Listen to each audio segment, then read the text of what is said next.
time because you didn't need that shifted anymore. But then, of course, it was rolling over. So let's keep moving it. Hi, Devin. And now suddenly the clocks flip back after Halloween. And this year, Halloween occurs on a Sunday. You had to wait an entire week. Wow, this is really getting late. Hi, Lisa and Errol. Hello. Yay. So now, of course, just like that, bang, you wake up in the morning and it's like your daylight looks weird because you've been used to it. Because it looks like complete darkness. It looks like darkness, Your daylight looks like darkness. I've woken up in the dark, I think, every day since we fell back. Hi, David. Hey. Good to see you. So good to see you all coming in on us. But yeah, it looks strange. And then, of course, you get to the end of the day and you're like, oh, I've got like another hour worth of light out here. And no. Bang! Just like that. It's this pitch black. Well, I feel like it was getting dark at about 2:45 today. What? It's just because it was sunny. It was sunny. The earth like revolves and the tilts and suddenly it's just, oh, the sun's really way low, So it's like you have to think about, are you going to be doing laundry and hanging it on the line? You got to get Hi, that Jennifer. in the morning. And hello, Julie. It, that kind of thing. Good to see all of you. Yeah, so good to see all of you. Nice folks. So did the holiday season sneak up on anyone else? I can't believe it's here. I have a feeling that the survey right here, right now is going to be like, oh yeah, and it's just. Hi, Christy. Everybody's feeling like things were suddenly strange, and it's just. Christy says, "Let's take the shortest day of the year and make it get dark earlier." Great idea. Yeah, right. Excellent idea. Oh, it's just, God. I understand the whole, instinct to like, okay, just keep the time shift so that it's lighter later, so like the kids can go out and etc. I think, look, the kids who are this high are going out at 3 p.m. with the folks, and the kids who are probably a little old to be trick or treating, they'll just go out after dark and they won't care. They'll be lit up, they'll have all their safety tape on. They'll be lit up. We saw them. Oh, no, they won't be that kind of lit up. But, they'll be illuminated properly. We saw plenty of those kids. Yeah, Jennifer's getting overwhelmed. Fine. Devin says it snuck up on her. I get it. I know. And it's just, maybe it's just, if we all lived on lunar holidays, that would be one thing. Certain religions, it's all about that. And, before you know it, it's like, oh, wow, that's a month earlier. What happened? Good to see you. That's what happened. Yay, Jason's here. Awesome. Woohoo, yeah, catching you live. Yeah. So good to see you, my friend. So, so I don't know. I just woke up the other day. Well, it was Sunday, actually. We were in Rhode Island, and the New York Times informed me that Thanksgiving was in 2.5 weeks. I was like, what? Thanksgiving's like a month away. Sproing. Yeah, you suddenly go join. I know. So I started cooking. Because if I don't do it ahead of time, I will panic. So, well, true. And it's useful to do that. I mean, we happen to have one of those large chest freezers. So you can cook a bunch of pies and sides and we can just I don't like the last minute thing. They're frozen solid until we need them. You bust them out, throw them in the oven and everything. You time it right, you're just fine. Not a last minute girl. Not a problem. You shouldn't really be making the stuffing day of. You could, but there's plenty else to do. Well, because he does it from scratch. Yeah. So you can make the cornbread ahead of time. Literally, scratch cornbread. Well, I actually use the wild rice mix, which by now is made by Ben. It used to be Uncle Ben. Yeah, Devin. Yule can be anywhere from 19 to 22, and you never know until the Farmer's Almanac comes out, right? Yeah. For real. This is the thing. If you're, hi, Errol. I see you over on YouTube. Any folks here who have made mitzvah will tell you, the holidays are all over the place. They're all lunar holidays. It could be April. It could be June, Wing. It's just swinging back and forth like crazy. Errol says, I had a meeting in Poland years back. Woke up in horror to sunlight thinking I missed the meeting. It looked like about 10 a.m. It was 5 a.m. What was I hearing about on the radio the other day? North of the Arctic Circle in Norway, there are towns which you get to winter and the sun... No, I told you about that. You told me about that? Yeah. The sun never actually gets above the horizon. So from fall through January. It never gets light. So what do? Well, you either sit there incredibly depressed or I think you drink a lot of coffee and just go by your life. Hi, Eric. And this is the things what people do. And the more northerly you get, the more likely you are to do these things. And it's good not to just drown yourself in shots of hooch. It's like you need something that's more communal and you need to get together with people and whatnot. Dark is dark, so what? But they were saying that those people are so happy. Yeah. I think they counteract it to the point where they're great. Yeah, they just have a really, really good attitude about it never being light. I And it sounds really. And if you actually suffer from like seasonal disorder, it's like, yeah, man, you got to do something about that. But one thing to do about it is to get together with people and just like build community, feel community. Another thing to do about it is to have a lovely libation. Well, that works too. And I'm ready to make one. I'll pity the fool who doesn't make one. So pity the fool who doesn't make this drink. I think that's a good idea. So I'm feeling a sangria to start, and I might be feeling another sangria. But I'm calling this one Fruitcake Sangria. Find my glass. And I already know it's going to be too big for this glass, but... Well, I guess you'll just have a bonus sidecar. I guess after all. There you go. Anyway, I'm going to start by icing my glass. I'm going to build this one in the glass. Good idea. Building glass is your basic formula for a sangria. That's plenty. There's also an aesthetic that says there is no formula for sangria. You just pour. Well, if you're experiencing these things and you get the proportions right, sure, But if you were to pour, to realize that one of the ingredients is usually cognac and you pour like 4 ounces, that's a little heavy. Oh, yeah. So it's good to remember where you are. Catch up. What you're doing. Devin's not a last minute girl either. No. Hey. I know, right?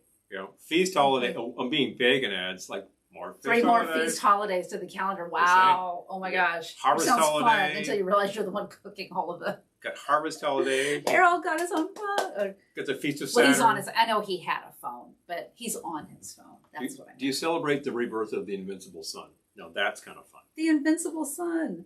Yeah. Oh yes, determined not to miss anything. I love that, Errol.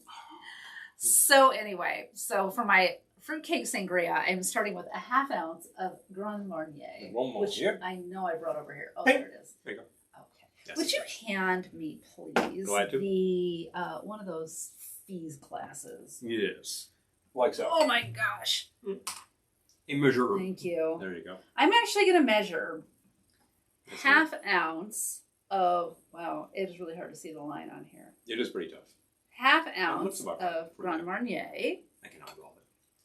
Now, note that some of our correspondents are watching on multiple platforms. For what? Well, one of these might conk out. That's a pretty good idea. That's true. And if you're on a smart TV, big, huge screen, hey, great, looks awesome. We've got a fantastic high-def camera happening over here. Sound should be very good, but you can't comment. 1/2 ounce of sour cherry liqueur. And if you want to comment, what are you going to do? Just get on your phone. Get on your pad, get on your laptop, and you just tune in like twice. I suppose we get 2 credits out of that. Not like it matters too much on that end, but it matters to us that you are here at all. And we appreciate it, of course. So 1/2 ounce hazelnut liqueur. I like where we have another really nice hazelnut liqueur, but I don't know where it is right offhand, so I'm going to use this. Yeah, well, that's the classic, just Frangelico, of course. 1/2 ounce ginger liqueur. We actually shot an episode today, which will be online Friday? Tomorrow even, so Thursday. And I'm drinking the drink I made there. Would you like to know what it is? Tune in tomorrow. This is a specialty. It's sponsored content. Yep. It's looks pretty desserty. It is. It's good though. 1/2 ounce ginger liqueur. I'm using Barrow's Intense. Barrow's Intense is recommended any day of the week. I would drink it straight. They do. We saw them make it. They use it in coffee. Made out of fantastic. Which is actually good. We tried that. It's basically just like fresh pressed ginger juice, high proof. Then you kind of just strengthen and sweeten it up. 3 dashes cardamom bitters. Looks simple. Essentially, it's just a intense process, and intense it is. It's a really good burn. 3 dashes cranberry bitters. Now this is the part I'm like, I don't think there's going to be room, but 4 ounces of dry red wine. Oh yeah, this might be a little tight. Yeah, I think it's going to be a little tight, but I kind of estimated 4 ounces should be good for this one. All right, let's combine in a wine glass with ice. Ping. It just fits. Damn, I'm good. Yeah. Oh, look at that. Good comment from Ed. I don't think that's what they mean when they do on stereo TV. Yeah, you want to put the 2 images side by side, and you put the glasses on, you're like, it looks flat to me. It just looks the same. That's from Eric. All right. Oh, you know what? I started with a straw, but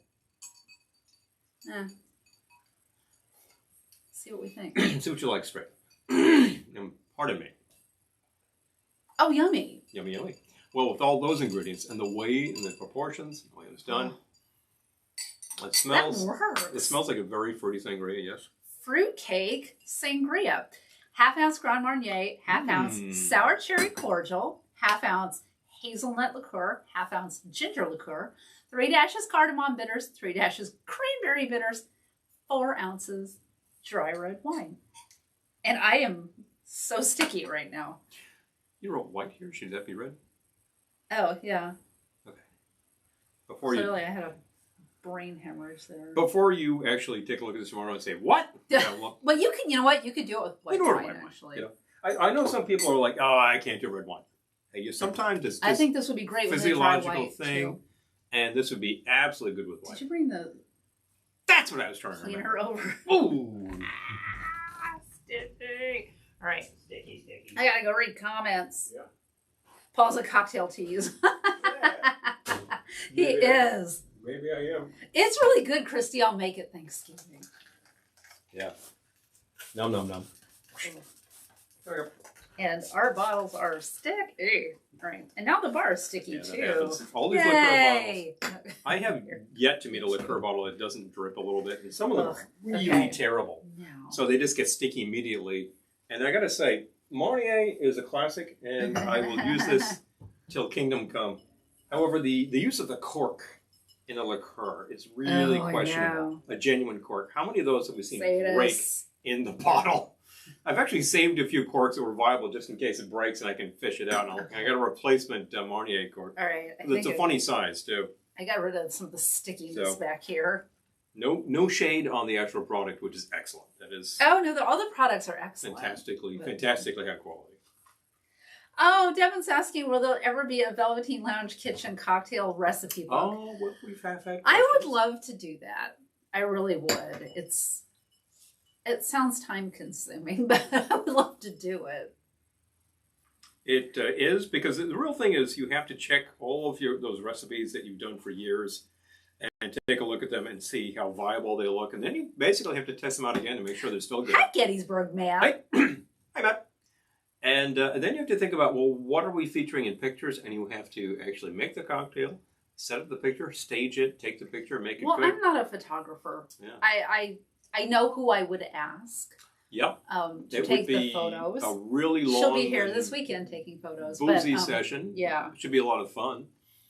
But it's a lot of work. And I think you take a look at the Jeff Berry books over the years. I mean, he starts out with these little spiral bound books with illustrations, mostly sort of clip art. And then eventually it's all these staged pictures with fantastic light. And it becomes a much more elaborate presentation. And it's an evolution of where you started. Yeah, I Makes a lot of sense. I would not attempt to take my own photos for a book. I know someone who did a book, and he did take his own photos, and they look good, but better him than me. Yeah. I'll just put it that way. I don't know. It's work. But the simple fact is that the material is there. If we simply check the archives. Eric says, I wonder how many tune in just in time to hear her say she's sticky. Mm-hmm. I get sticky on these broadcasts. It's true. You know it's true. You know what happens. In the meantime, I'm finishing this little guy. What was in this? Check in tomorrow. Oh, Lisa's waiting too. Okay. Mm-hmm. I want to say maybe in the new year. Maybe in the new year. We also have a very large project in the new year. Yes, we do. So this is actually, it's all maybe in the second half of the new year. We have a number of projects, one of them being House Reno. We've talked about that a number of times. That's not the project I'm some of that has happened over the past Hi, Marty. Good year. to see Hi, you. Marty. Some of that has happened over the past year. And hi, Chappie. We are the recipients of new windows, new front steps. We've got a new front door. We've got a revitalized back door. A lot. Chappie says, I have a cork floating in my Grand Marnier bottle right now. I'm telling you. But I don't have to tell you. You know. Been there. Know. You know, if I happen to have a spare actual Marnier cork kicking around, PM me, and I can probably send that to you. I'll have to take a look. I think I might have used it, though. It all depends. This bottle is still looking okay. It seems like it's actually a really good idea to basically use your Marnier and then clean off the whole cork and the inside. It's a lot of work. Is it worth it? Yeah. That product is fantastic. So, no question. You have to work sometimes. To do a holiday sangria chapter. Mm-hmm. This is really good. Yeah, oh, please. Holiday sangrias, it's like holiday punches. There are so many really good and classic punches out there that I would make. Some of them have absolutely ludicrous proportions, like serves 450, and some of them are more like, oh, well, serves 12. It's like eggnog, you know, which is coming up too. Mm-hmm. I always wonder about those punches. They're like, serves 200. I mean, I guess for like a big event. Yeah. Like a corporate event. I don't know how I'm trying to put it. A business event. A business put it that way. Yeah. Because I don't know 200 people. This house would definitely not fit 200 people. I don't know 200 people. Mm-hmm. I know 200 people, but not to invite them to my house. Not at one time. Let's just put not it at one way. time. And this, even the backyard there Oh, is right. probably I love sangria. going to comfortably fit about like 35 anyway, which we have done within the past season and worked very well. But the interior events that we have here, that number is a little lower. Although, yeah, because people can spread out and they generally have a good time.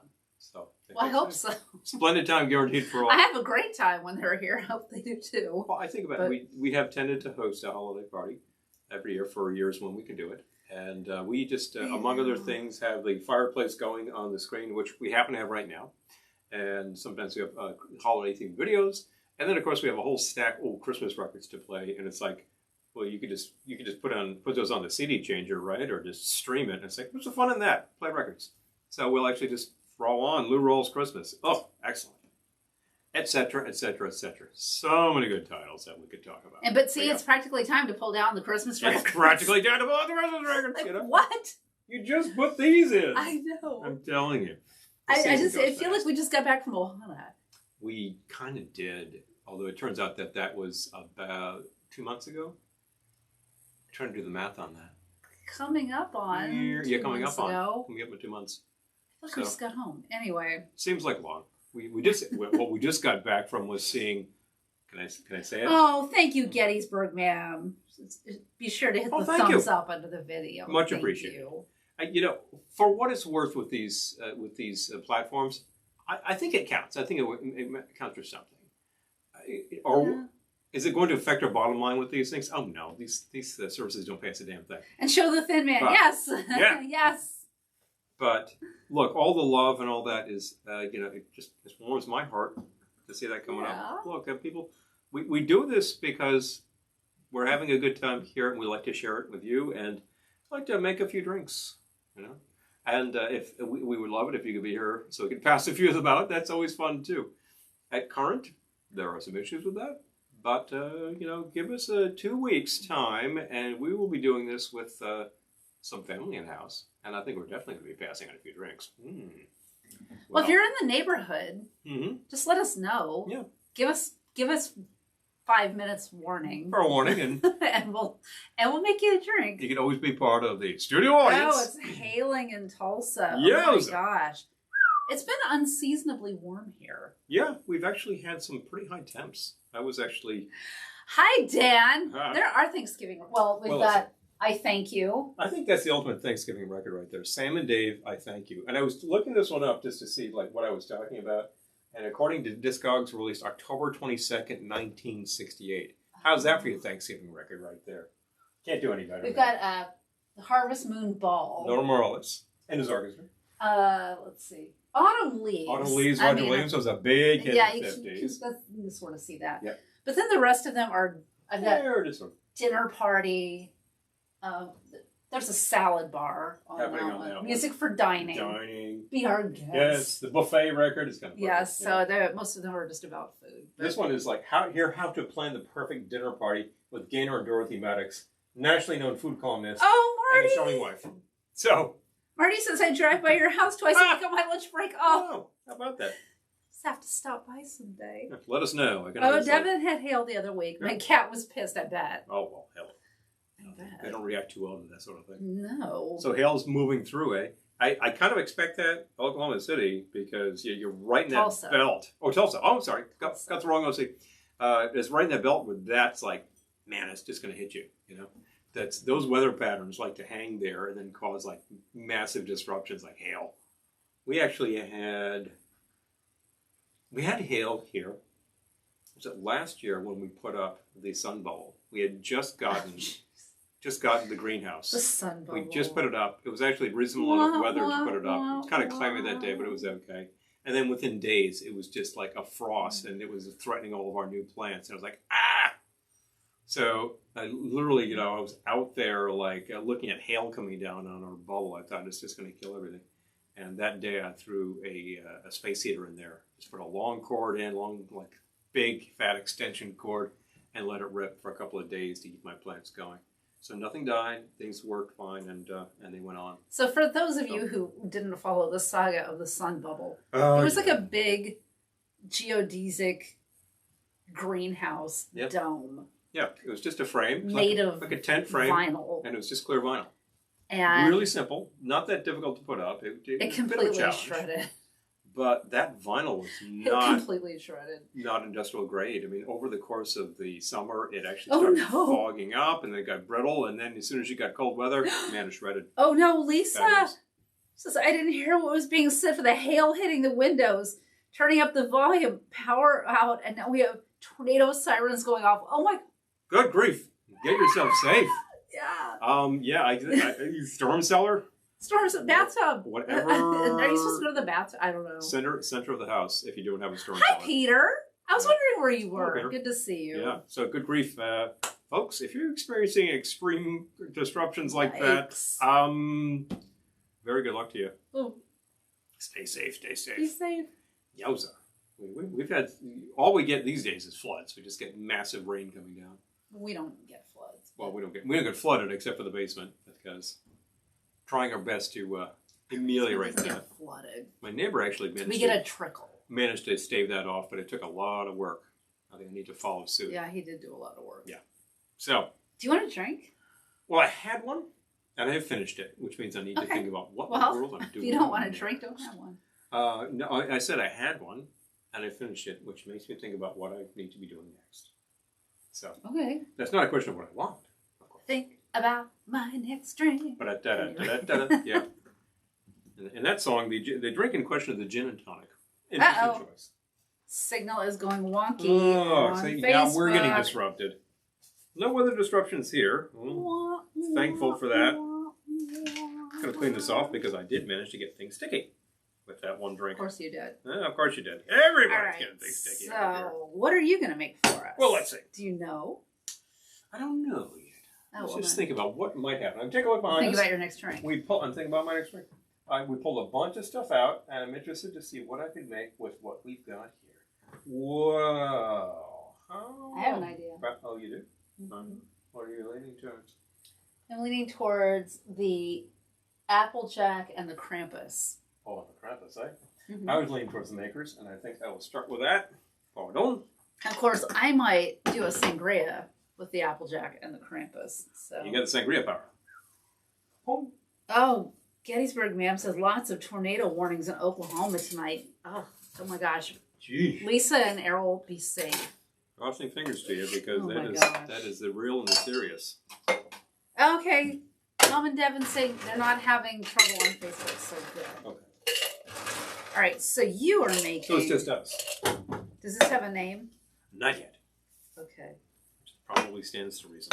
We're going to start. I call it no name, and then I'm always afraid I'm going to go forget to change the name when I send out these recipes. This one's called Noname, and let's actually find. Noname. What are all of our little measuring tins? They're in the dishwasher. That's a fine place. Oh wait, hold on. You got a 1.5? No, but close. You made that work. All right. Made that work. All right, so 1.5 on the bourbon. Okay. Happen to be using makers. Fine place to start. If the makers looks like it's substantially down from the last time you might have seen it, it's because we decanted it into a bottle labeled bourbon, which is our decanter bottles over there. That's one of those sets from the 50s that says bourbon, rye, scotch, because I guess all anybody ever drank then was brown goods. This is actually a 1 1/4, so I'm going to give it a little bit more to make sure we get to 1.5. I'm practically killing this stuff. Go ahead and kill it. But it isn't quite dead. Oh. But I've got my 1.5, so I'm happy. All right. So, okay. I think I will go with, what is the sour? Did you not bring it out? Top shelf of the fridge. There are lemon curls in there too. Oh, good. I would use them. You juice the lemon and then you forget to put it out for a live video. Yeah. No means no cocktail. I like that, Peter. All right. Going with the half ounce. Oh my gosh. Half ounce of Okay, lemon. good luck, Lisa. Yeah. Of course, he says, was it bourbon or bourbon? If you saw that and you don't get it, it's because, well, we saw a menu where bourbon was spelled B-U-R-B-O-N. Bourbon. Yeah, this one was Oh actually my gosh, I'm like bourbon correctly concerned now spelled. about Lisa. Yeah, yeah. Oh, stay in touch as best you can. Yeah. Yikes. So I just added a half ounce of lemon. Mm-hmm. And Okay. I would like some Amaro, and I happen to know that we have some Cynar in there. Oh, you pulled it out here. Oh, very good. Easy. Easy. Might be the only Amaro we have right now, but I don't know. No, we have Sfumato. Oh, Sfumato as well. That's a fine thing. It's a very specific flavor. That's a very specific, and I would absolutely use that. But right now, I'm just going with the Cynar. How much? Half an ounce. Okay. This is a great stuff to use, and as the bottle notes, you can just use this in place of your vermouth in Manhattan. And it just adds like a different dimension to it. It's got more aromatics going on. I don't It's think I'd like that. definitely sort of, what's that? I don't think I'd like that. Really? And I like the Cynar. Okay. I just don't think I'd like it in my Manhattan. You have to try it sometime. Yeah. I happen to like a Manhattan Perfect. That is half and half of the sweet stuff and the dry stuff. I think that would work very well. This is a bit sweet. It's very bitter. That's the point. So far, I'm working on basically a sweet and sour Manhattan kind of a thing. And what else needs to go in there? Some orange bitters. Sounds good, does it? Yeah. Why not? Yeah, it does. Go with your instinct. Yeah. Go with your gut. Three dashes? I like to use things that don't get hidden, too, which is a good thing. And what else needs to go in there? I am going to go with the sour thing, and I'm going to work with the berries. Oh, okay. Yeah, there's a fun idea. Another half ounce. There we go. All right. So I get a lot of strong flavors going on here. Yep. We're tempering it with some bitter, and some sweet, and some sour. And all together, that ought to work just fine. Oughta. Oughta. Give it a try. Shake. Like a typewriter. Ding. Ding. Oh, Peter says it's Neil Young's birthday on Friday. We should raise a glass to him. It's Paul's mother's birthday today. Raise a glass to Irene. Oh my gosh, we miss her. We miss her. Tremendously. Of course. She's no longer with us, but for some time. But it's her birthday. But it's her birthday today. So. Okay, Lisa says, I think we're okay. Siren's still going off, but nothing new going on here. Okay. Remember, we're Okies. We sit on the front porch with a beer and watch the tornado go by. Oh, good, okay. Good grief. Well, good. I'm glad. Well, yeah. Aw. It's good to know that you're hardy enough to sit out there and say, well, it's coming this way. Nope. All right. Just let it happen. There you go. Everything just fine. We should do a drink in honor of your mother's memory. I think we should. And straight into a cocktail glass. So far. She liked herself a glass of wine. She liked herself a glass of sherry and a glass of white wine, she was very fond of. Mm-hmm. And for a period of time, she was very fond of whiskey sours. And this is something that's in the whiskey sour family and also in the Manhattan family. Oh, and I'm also not going to forget to throw a twist on top of that. Give ourselves I didn't peel those lemons for my nothing. health. And that's a great way to garnish, I say. And give that a try. Okay, yeah, that's like... Smells good. That's like a bit of a complicated whiskey sour. That's the dominant thing I'm getting is whiskey sour. And oh, yeah, there that are is really other good. notes going on. That's really good. Because of the Amaro. I'm still not sure I would do Cynar in my Manhattan, but that's really good. I like Cynar. We'll have to try it sometime. Oh. It's versatile stuff. I like it. Thank you, Peter. So, it's a classic. So, yeah, so here's She was always game for trying, like, I remember when you made her a Mai Tai. Yeah. She was always game to try stuff like that. She would try things once. And she would cut cocktail recipes out of the newspaper. Yes. And send them to us. She would find things and say, "Oh, this sounds interesting," and she'd Yeah. send a card for birthdays and have like, "Oh, I found this in the paper." Yeah. Or somebody had the New York Times kind of thing. Well, when she was starting to live in New York with my father, they would get the New York Times because hey, they were sophisticated folks, and they would actually read particularly the food section and find something interesting. And I think I've told this whole line before. Like he would source the materials, Don. all the strange materials that they had to get, and then she'd make the food. Actually, Don, they are color coordinated. So are your computer and cocktail shaker color coordinated? Well, we tend to buy things in that color. Interesting, So, yes. but true. This was a It's good not an gift, a good gift. accident. Might just happen that way. Although now I feel like, I mean, this is just a cover, but I feel like since we decorated the living room to match the ice bucket, step aside real quick. This is the color scheme for our whole living room. What do we do? That dominant color there is I what's feel like really we need to driving get like either a purple or a green cover for it too. Yeah, there you go. Aww. Those actually do coordinate. Hi, Philip. We have Good to see purple you. and green curtains on the windows over there, so that actually works. Well, hey, Phil. Hello. Oh, that's a good thing. That is a good thing. Yeah. This is a good thing too. Yeah. Well, you got an excellent all sangria. good. It's all good. It's all good. Fruitcake Velveteen Sangria pouch. is a good fun idea. What did we see the other day? I think it was Sunday when we were just filling gas in Rhode Island that Dunkin' Donuts has a seasonal coffee, which when you look at what's in it, it's like, flavors of this and that. I'm like, it's fruitcake coffee.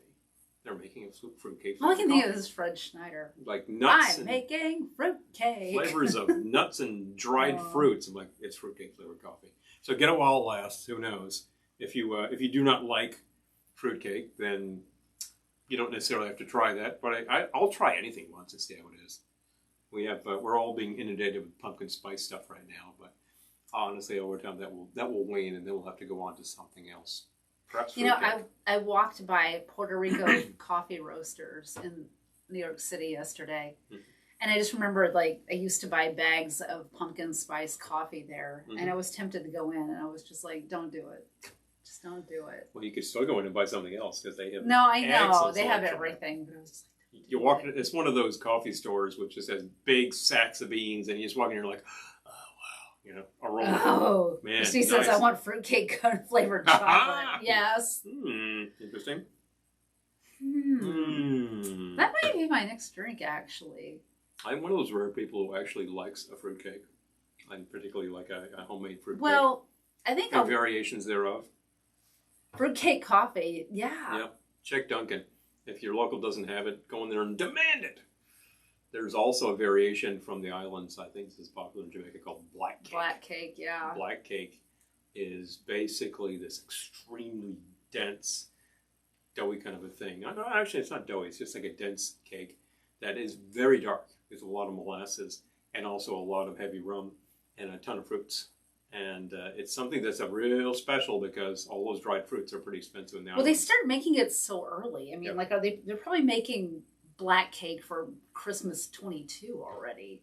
You would basically, essentially the gagoos you start on December 26th for next year, and you just mix it all together and you just throw it on a lot of heavy rum. So this can just sit there with some high proof, and away it goes. And as time goes on, all those fruits absorb all that liquor, and then you mix it up and everything.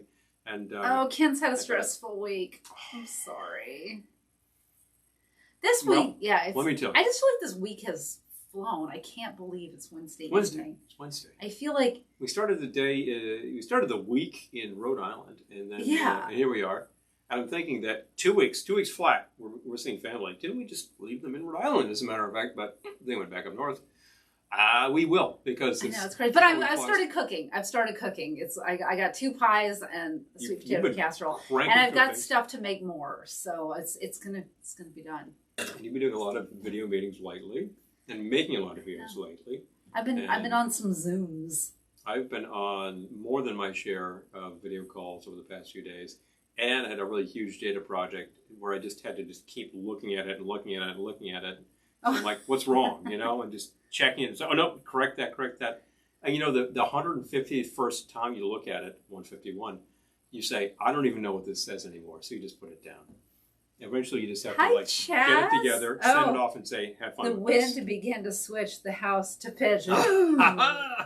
So true, right? Hey, Eric says, I think I'm going through an ADHD moment watching this while FaceTiming with my girlfriend. We're all multitasking these days.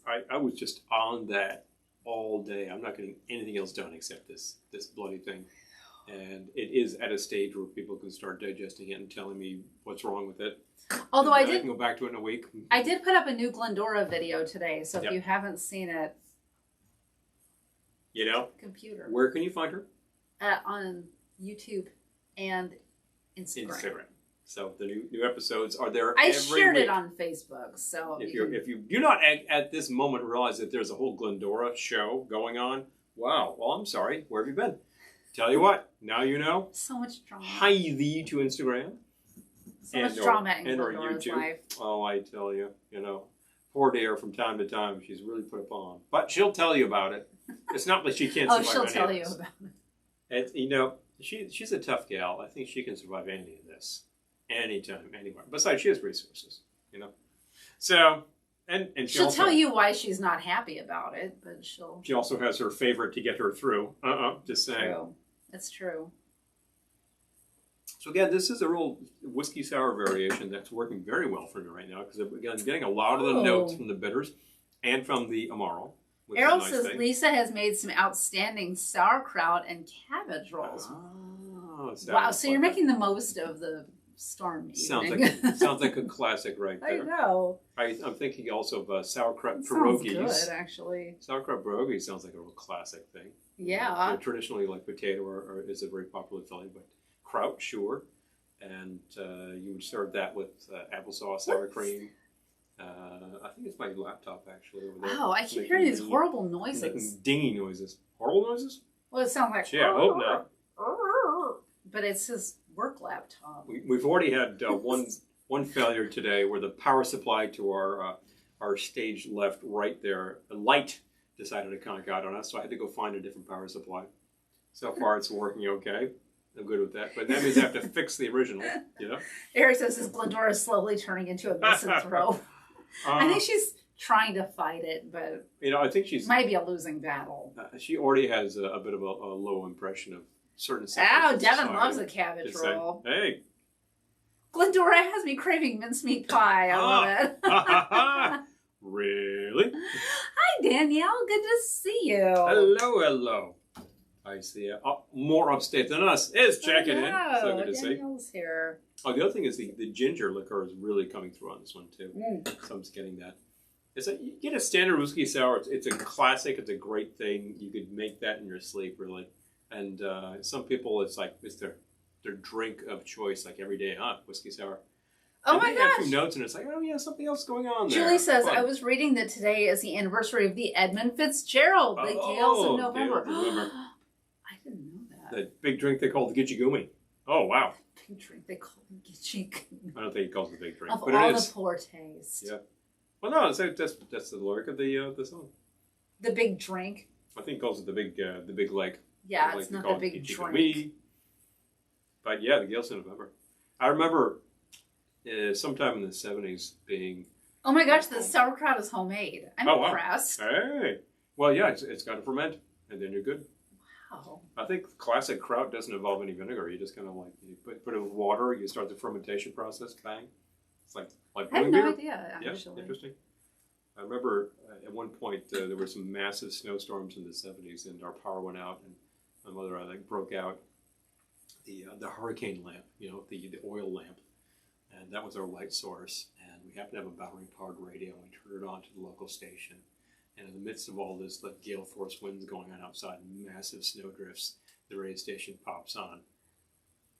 The record of Edmund Fitzgerald. We're listening to this thing, and it's just like, oh. Oh, Peter's asking about the proof on the ginger. I think that's coming in at 40 or 50. 44. How about that? Slightly high for liqueur, but not crazy. Would you mind? No, not kind of crazy. Absolutely. I'm thinking about my next drink now. Yes. You were thinking perhaps another sangria or something else. Who knows? Yeah, Herm, she says. You know, I think since you eschewed the Applejack. I did not eschew the Applejack. I thought I might use it next, but if you're going to use it, go to town. We're getting low. It's time to use it up. Greg's episode. Someone's got to go to the liquor store. I happen to like the Lairds a lot, and this is actually...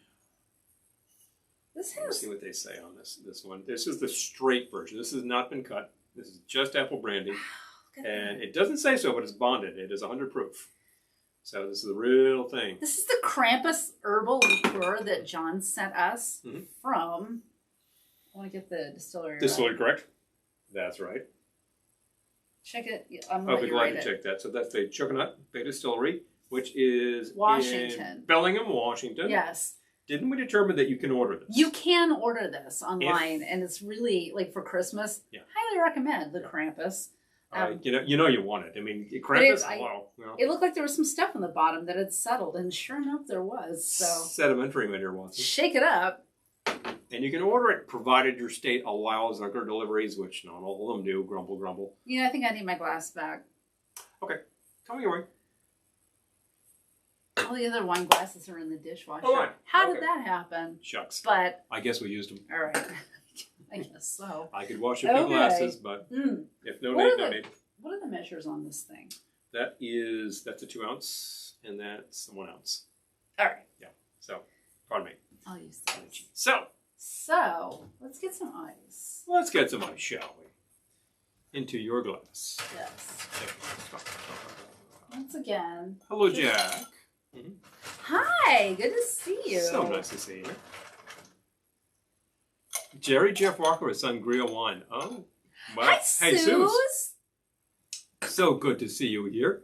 We're just making a few little drinkos for a Wednesday evening. Some Wednesday drinkos. Yeah. Hello, Wednesday Let's start with 1 ounce of Applejack. It's a good place to be. Applejack is one of our local products being made in Scobeyville, New Jersey, I believe. I think that Laird's is like the one brand left out of, 100,000 that used to actually do them back in the day. The one surviving. Maybe back in the day, but I was going to say Black Dirt, which is near us, makes a lovely Applejack. A lot. What's happened is all the micro distilleries are cluing into what they can make, and locally, a lot of apples. Apples ferment just fine.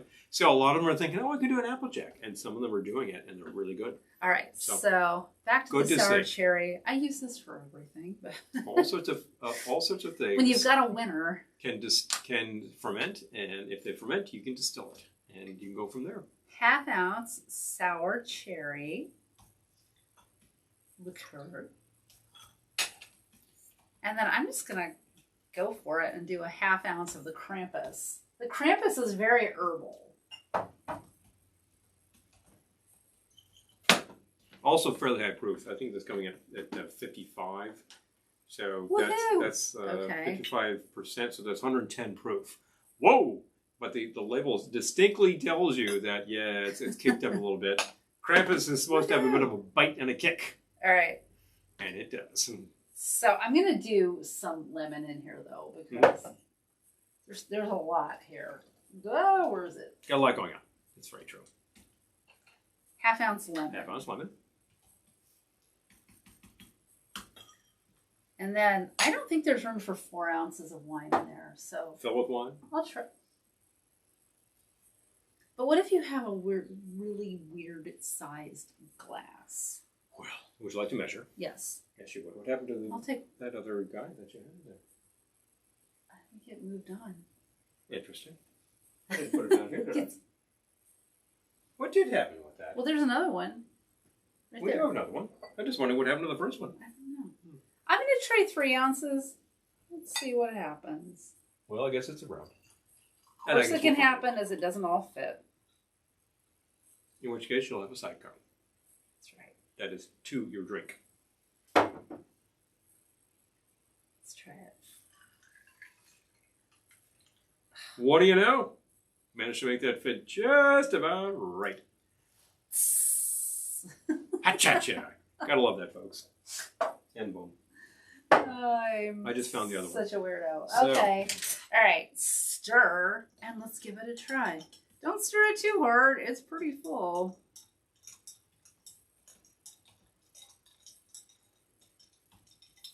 Boom, boom, boom, boom. Wait. Hold on, I'm just checking these things here. Glendora's dad is a piece of work. Yeah, he's a fun guy. Yeah, he's a real fun guy. But you know, keeps her on her toes. Things to wrangle, things to wrangle. Hi, Dickie's Beer Reviews. Good to see you. So good to see you there. I like your little symbol. There Talk about missing time. Wait. That's a big. Krampus, my favorite holiday anti-hero, Chess so says. True. You know, when we were younger, we never heard of such things. But I didn't grow up in a family that had very close relations to German relatives. Some did, and probably knew about Krampus. Yep. I was good. An Eastern I was European never favorite. in any danger of being taken away by Krampus. There are interesting holiday traditions out there. In Holland, they have one that's a Sangria wine. Interesting. Yep.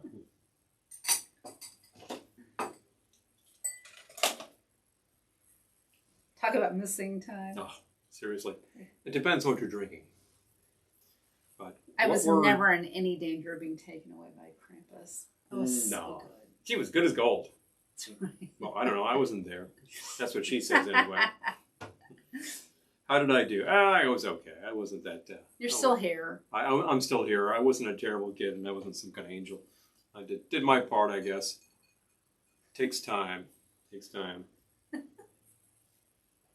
This is still a very nice whiskey shower. It's got some other notes added to it, which is big fun. It's very easy to do that if you happen to have bitters, and if you happen to have Amaro, an Amaro around, a type of Amari around, you can use that, and that will definitely flavor things up. The Amari are very bitter, but also very sweet, and that's the real kicker right there. Is that you're adding both of those components, which is nice. Even Campari, which is like straight up is like, wow, is that a bitter hit? Is a sweetened product, so you can use that as such. And there are many of them are much more, many more than your local liquor store could possibly handle. But I've seen a lot of liquor stores really starting to stock up on them because they've become popular. Hi, Amber. So, I'm loving this. Verdict on Drinko. Yeah, I love that. I give Drinko the thumbs up.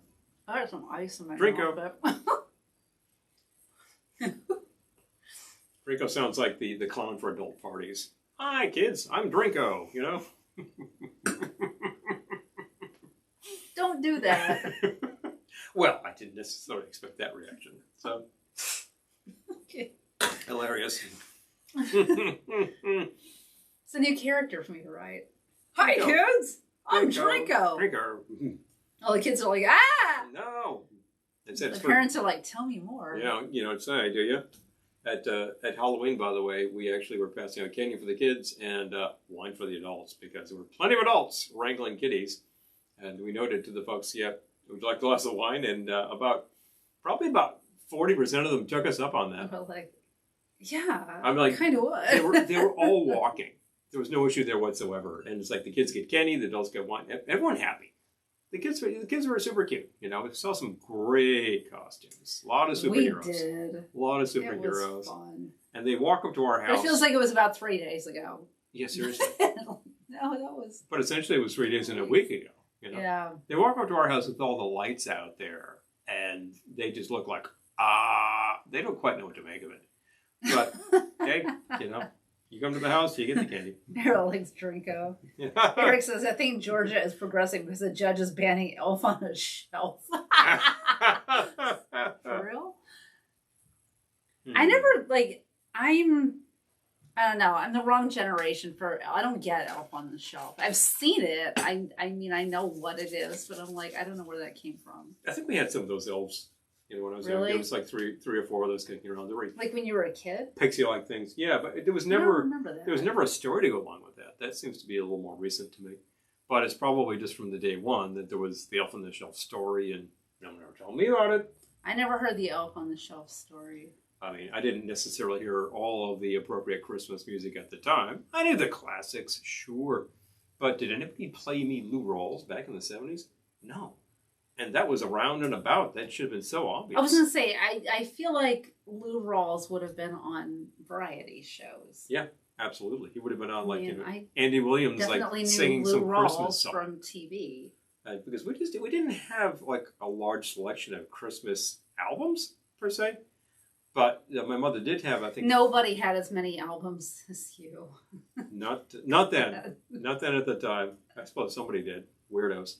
But my mother did have several of those tire company albums. You know what I'm talking about? The Goodyear, the Firestone. You would go in to get your tires rotated in November, and for $1 you could buy that year's Christmas album. Well, the ones for what am I thinking of here? So it's Firestone, Goodyear. Goodyear were produced by Columbia, and Firestone was produced by RCA. So I recall the Firestones have the same cover every year. It's just, they vary up the color, but it's the same cover. And Goodyear's just has all the artists on the record, and both of them have really great selections. They vary. The Chipmunks, Amber says. They're both worth it. Yes. Yeah.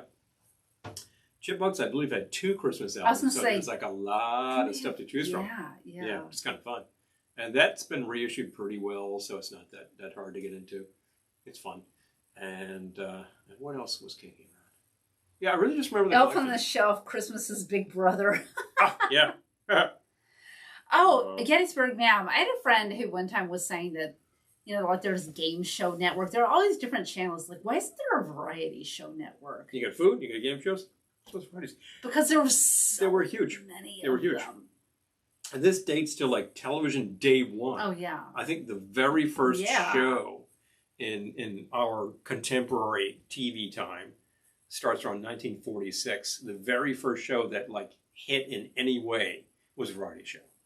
I forget the name of it, but it actually was like, a top seller in that period for the 3,500 people in the United States who had television sets. But that number grew exponentially every year. So that just went nuts. Oh my gosh, Errol's saying, do you remember the records you could cut out of cereal boxes? We went to a record fair, and one of the DJs collects those. Cardboard so records. He had like all these cardboard records thumbtacked onto a corkboard. Yep. Because he did it through the whole center, so he wasn't running the records, but it was so funny. Yeah, he has a big collection. I believe that's Mac, who used to do a show on WFMU. Yep. And his show was about cylinders. It was about really, really antique audio. Yeah. So the cardboard was very appropriate for him. He's used to noisy audio. The cardboard are literally not just cardboard. There's a laminated layer, and that's the actual record that's pressed in there. But you got to imagine that that's just going into a chunk of like very... Right? Gettysburg Ma'am saying a variety show network would be amazing. Yeah. Wouldn't it be fun? Eric says, the only Christmas music I listen to now is Mannheim's Steamroller, Annie Lennox's album, and Upon a Midnight Clear and Yuletides by John Ser. I don't know John Ser, but okay. That. Well, we do a collection every year. I was going to say, he collects Christmas music. All year long. If I find it, I get it. And I just found something the other day I'd never heard of. So I said, well, we'll have to check that out. And then you'll find stuff up on, YouTube and whatnot and say, have you heard this? And I'll take a listen and say, that's going on the collection. Yeah. So we put that together. I make it available. Let me know what your email is. And I think we've got a groundswell here for a variety show network. Yeah, I think we could do it. I think here's our poll right now. Eric likes the flexi discs. Raise your hand for Variety Show Network. I think it's so easy to do. These shows were hugely popular Marcy for says, literally 30 years. Wait, okay, hold on. Ed Cookie Burns. Oh, Chaz is saying Ed Cookie Burns Yulesville. Yes, we have that. Yes, killer. So good. That was it. That was Marcy says there's a Carol Burnett channel on Roku. Carol Burnett is my idol. Well, she's killer. No joke. Carol Burnett is my idol. She's killer. Can anybody name what show she started on in the 50s? She actually started doing drop-ins. Yes, Christy's saying Billy Idol has a new Christmas album, which, we need to get. By the way, I took a look into that. It turns out it's, I hate to say it. Is it? No. It's a new old Christmas album. Is it? No, but doesn't he have a new one beyond that one? No. It's the same album reissued. Oh, I don't know. It's been around for a while. I'm like, how did I miss it? I had never heard of this. Devin says, I like to rumble through some spooky winter stories around this time of year. Yes. It's like that lyric. No, David, I'm sure you're right. David says, I'm sure there might be clearance issues. So they just put them all up on YouTube and you can watch them for free, which is what I do. Which means that nobody makes any money on them. Boom. So that's the kicker. Yeah, are you going to figure out the rights? Yes, Ultra Lounge Christmas Amber. Those are amazing. Yeah, there's, I think, 2 of those, and those are both really well done. Yeah, they have a lot of stuff that was just on singles, so it's great to have that all together in one place. Gettysburg Ma'am says, I've Great had quality. Eartha Kitt's Santa Baby on repeat lately. I know, it's like, well, it's the same with WKRP. They had all that They had a lot music of and- real music, genuine music on the show. They licensed it for Yeah. broadcast.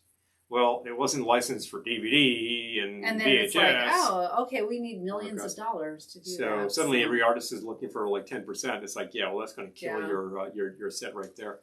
It took a long time to put that box set together. I think it's out, and I think It is. I think that the company who was behind it managed to get most of the rights, but not all the rights. And I think, oh, just go 5% more and make it happen. You know, sometimes you just need to have a lot of players in the business to start like arm wrestling people to say, just get the damn box set out and stop griping about the fact they're not getting 10% of every box set. Although I have to say, Come one on. of my favorite things. Oh, wait, hold on. Oh, okay. Fun. Oh, you guys are dancing around a particularly awesome Christmas record. Tell the folks. Aw, Dan. All right. We do have a Christmas record. Commercial plug coming Commercial up. plug. Are you warned? Thank you, Dan, for setting that one up. If you don't like commercial plugs, it's time to leave the room and get your own drink. Okay, Coming Eric back. says John Seri does a lot of spacey style music. I would love that. Hello. He's done some for planetarium films. I would love that. Mhm. And NASA. He's also a search and rescue pilot. Oh my gosh. Hello. Big fun. An overachiever. Got to actually put this right on deck so you can see the cool little box where these live. This is one of those little 45 boxes from the 50s. Yeah, oh my gosh, Chaz, we have that album. We have that album. The Feels Warner well. Brothers one is so great. Yeah, it was originally just a single, but then the Warner put that together on the album with a whole bunch of stuff. Julie says Pearl Bailey, 5-pound box of money. Oh yeah, I love you guys so much. that's a great You're number. the best. Never knew that, and Yes. you hear that years later, and you're like, this is so cool, a lot of fun. So Oh, here's gosh. this little fun box of 45s is full of all of the same 45. Oh yeah, Eric is saying, have you heard the a cappella group Straight No Chasers Christmas Medley? I You think have, we've heard yeah, Straight yeah, Edge. Yeah, really good. Really well done. Pete Townsend Christmas. Okay, we'll check that out. I was just listening to some Who and some Small Faces the other day. Big thumbs up for the mods. So what do we have in here? Well, we happen to have our little Christmas record, which happens to be our first record on VLK Records. Not our last. Here we go. You gotta But- tilt it down a little. I'm sure the light Here's the is first. killing it. And yes, it's martini time. Well, that's highly appropriate. And what could possibly be on the flip side of this record? Well, what do you know? It's Lenny with a box of wine for Christmas. She's still griping about being on the B side, but hey, she'll get her full album one of these days. So Martini Time was this little thing we decided to come up with because we wanted to come up with a couple of songs for Christmas, and that's highly appropriate. If you listen to this, you'll love it. I guarantee it. If you listen to it, you'll love it. And of course, we went all out, full color sleeve, heavy cardboard. It's got this nice inner sleeve, and yes, John says, when I hear people talking about gotta do Billie pink Eilish, vinyl. I keep thinking they said Billy Idol, and I'm really confused for a second. one is seriously confused. So yes, this is in fact color vinyl, which is the only way to go as far as I'm concerned. If you're going to bother with vinyl, do color vinyl. And you're thinking to yourself, yeah, well, I don't have a record player, Paul. Well, Oh, don't worry about it. guess what? What's inside here? I got to pull it out. So I can Download code. pull it out here. You in Spoiler fact alert. get. I can't pull it out. Here we go. Get a download code. So you could actually just grab that and put Oh. this on display. Super, super fun. Gotta keep Neat. the bag clean. Pristino, because hey, this record is going out to Record somebody. collectors. Somebody's going to order it. This will cost you $14 postpaid. Yes. We can send Or a if you copy- see us in person, $10. Because I'll save you the postage. But the postage is the postage. That Yeah, is the not going to first change. side A is it's martini time, and side B is box of wine Box for Christmas. of wine for Christmas. And side Charlie A, says of course. nobody rocks Christmas like Slade. I wish it could be Christmas every day. I've got to tell you. Oh, that's actually Wizard. Sorry, got the wrong person. This is A side, of course, was co-written with the aforementioned Dano. Who happens to be watching Somebody watching right here. He really and prompted us. we needed some music, and he sailed it hard. And we asked him, "Hey, we need a guitarist for the session," and he plays on it too. So isn't that rocking? Awesome. Oh, Errol, Isn't that fun? I don't know this one. Okay, wait. There Eric we go. says my favorite original albums from Sari are Flight Path and The Stars Go With You and Planetary Chronicles Volumes 1 and 2. Okay. Sounds spacey. We will check that out. Hey, I love being introduced to new things. And Errol says, have you heard the Johnny Cash parody, Trees on Fire to Ring of Fire? No, I haven't. Burning Trees of Fire. No, but I have a sound effects record from the 60s hilarious. On Audio Fidelity, where one of the sound effects is a Christmas tree burn. After Christmas, when you got all these dead trees. Oh, Amber, Amber, I really should share the link, shouldn't I? I was like such a bad marketer. Grab it, drop it on. I'm going to drop the link. We've displayed the record to you. I'm just like, here's the record. And I don't tell you how to get either you have it or you need it, so we'll get it to you. Because apparently I'm a dork. Let's see. Grab the link. We can do it. 2 original Christmas songs plus a download code. Because apparently I'm a dork. I gotta tell you, you don't have to own a record player. But once you own a record, you might want a record player. If you want a record player, I can make some very good recommendations. Christy says, Lisa says, Shade, smooth operator. I don't know whatever happened to her. She's probably on tour right now playing that song. Yeah, she probably is. Christy says old Christmas trees go up like napalm. Because they basically are. Christmas, pine sap is the basis of turpentine. Turpentine is fantastically flammable. It's just, it's a highly aromatic resin, and like most resins, it's a little volatile, and volatiles tend to go up in flame. So yeah, if it dries out, and this is the big hazard, with having a live Christmas tree, of course. I'm not sure that worked, but you can see about that. I'm trying to share the link, and it went funky. Let's see. Okay, it seems like it worked. All right, let's see. You always get warned about not letting the Christmas tree dry out. This, of course, is a feature Holiday of Soul Party. That is one of my absolute favorite Christmas albums. Mm-hmm. We saw Sharon Jones and the Dap Kings, and had to buy the album after that. But playing that album live in 2015 in Tarrytown is a fond and fantastic memory. That band is so good. So great. And she is so missed. She was really in great form that night. She was already, unfortunately, seriously ill. And, it got the best of her, and that's not real shit. Gettysburg Ma'am says, my first record player was a suitcase player. Oh, yeah. It wasn't everybody's. I think ours was... Eric says, I guess a good Krampus record would be Soylent Night. If you get the Christmas CD from Mark Mothersbaugh, there is actually a track called Silent Night. So try that out. Big fun. Devin was at an event, and this person had a record player, CD player, cassette player. All 3?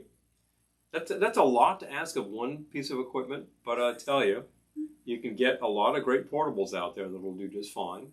And if you want like a real deck for the big system, there are some very affordable machines these days that are very nice.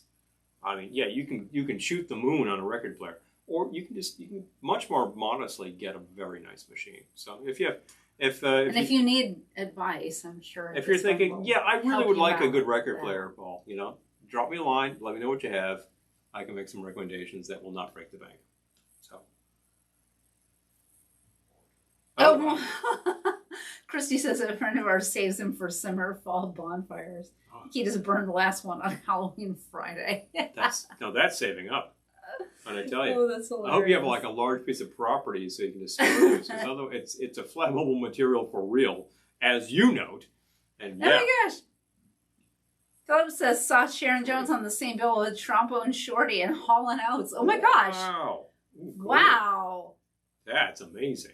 That's really cool. I remember the first time I ever heard of her was when I was seeing her and the Daptones as the opening act for the Isley Brothers. Now that's a killer bill of which you just don't imagine. There. I have seen so many opening acts which were like, yeah, whatever. That was not a whatever opening act. That was like, oh, let's get you primed for the Isley Brothers. Boy, did they sell it. That band was so good. They introduced her like, wow, it was just like James Brown's band. And she comes out just sailing. Wow, what a talent. I just, there's things there's things you just miss. And I miss Sharon Jones. What a fantastic. Well, her label has been putting out a lot of material. You can absolutely get the Christmas album. on CD, on download, on LP. I think it's a different color vinyl these days. Ooh, now you need a second one. I know. Right? Big fun. And they're True collector has to have them all. They're releasing a lot more material. I think all of that stuff's available in all formats. You can just go to Daptone Records, and it's just great stuff. I remember we also bought a scarf when we were there. It seemed the right I remember thing to you do. bought a record, and I was like, "Oh, we have to have the scarf." And so it was Sharon Jones and the Daptones. I think we'd already have the record actually. Because I think I ordered that from Daptone. They usually have a sale in December. No, you bought a 45. I remember that. Oh yeah, I did buy a 45. Yeah, I which we remember still that. have, as a matter of fact. And I had an intended place for that 45, and that has disappeared. So now it's ours. Yeah, I think it was 80th Hanukkah that I bought. Big fun, but yeah, what a fantastic opening act. That is as unbeatable as I can imagine. They just hit it so hard. And look, the band is still around, the label's still around, they're still releasing records. We also happened to lose Charles Bradley from the same label. He was a fantastic talent too. So hats off, and hats on to the folks who are still with us and still doing it. And if you can see them live these days, I know it's difficult. We just saw a live act last Saturday, as a matter of fact. Last Friday. I'm trying to think of what am I trying to say here? Saturday. Yeah. But Saturday. And which was fantastic. Absolutely recommend it. Big fun. So it's possible to do that. We were masked the whole time. And you know what? It wasn't bad. It was okay. It was the first time we've been to a live show that wasn't outdoors. It wasn't outdoors. Yeah. Since the pandemic, and it was okay. But I felt safe. I felt fine. So it was well done.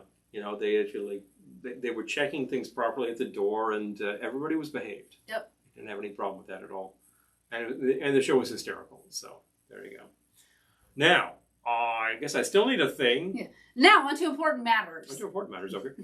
But recommended. We've been talking about some holiday music because it's right around the corner, folks. Oh my gosh! Well, this conversation is getting me into the holiday mode. Into the so holiday I'm glad spirits. I said it. Yeah. Because I wasn't joking today when I said this has snuck up on me, and I'm a little worried. But I don't feel worried anymore. I feel. Well, we've had a few people. I feel like I'm in the mood now, and look, a few people here on the broadcast have been telling us the week's been a little rough. Well, I hear you.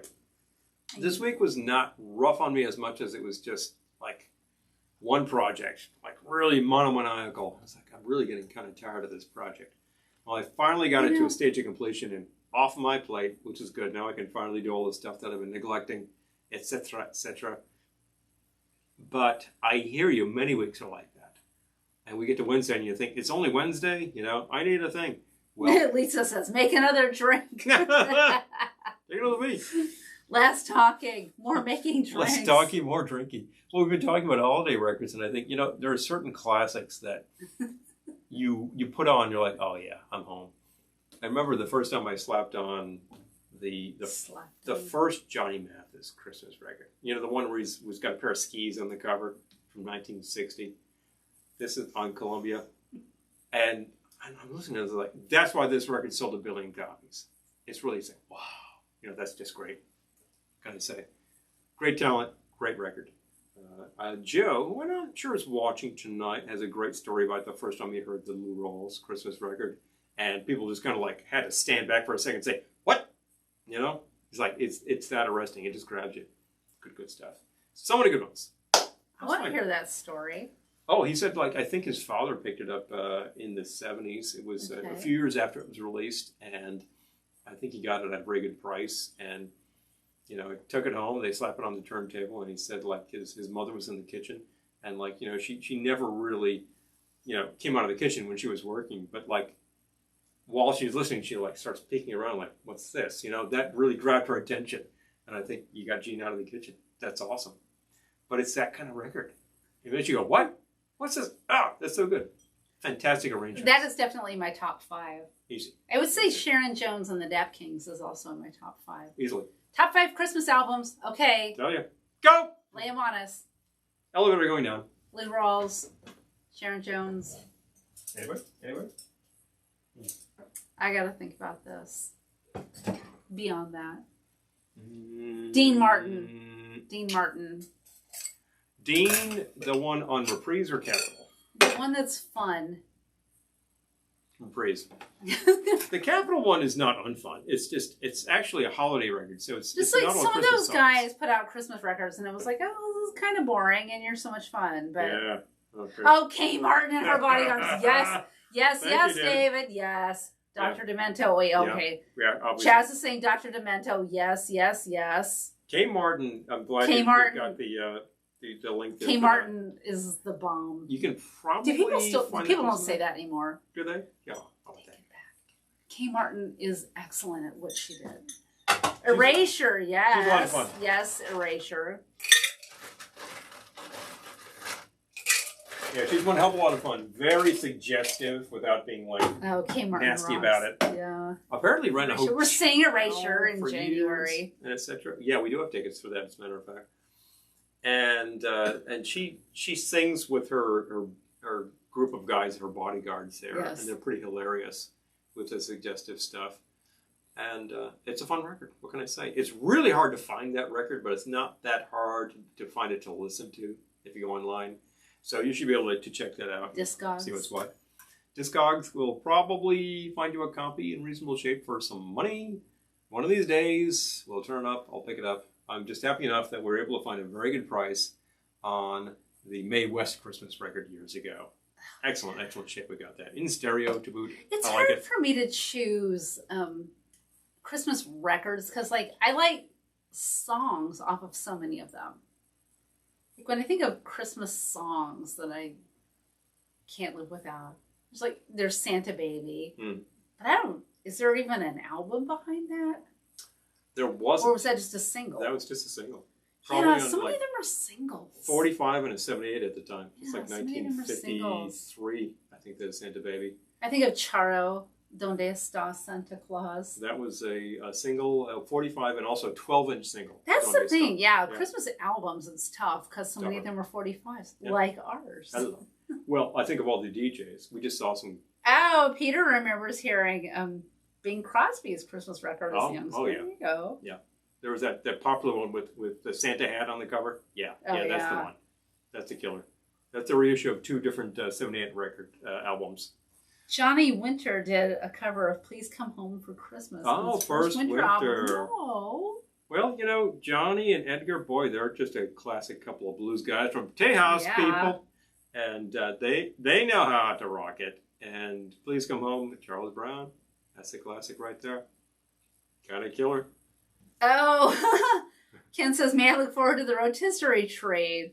The rotisserie Well, as a trade. matter of fact, we were talking about that today. I think we need to make a video of the Thanksgiving tree and put it up. And then when we redecorate it for Christmas, we'll make another video. Of the Christmas tree.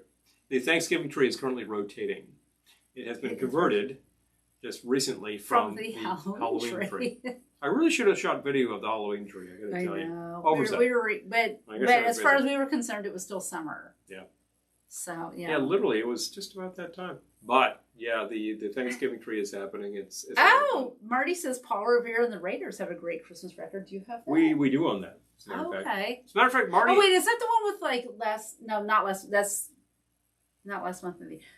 Rain, Sleet, and Snow? Yes. Yes, that's great. It's a great number. Yeah. Basically, Christmas rap from a bunch of white guys. Pretty fun stuff. Yeah, that's a That, good one.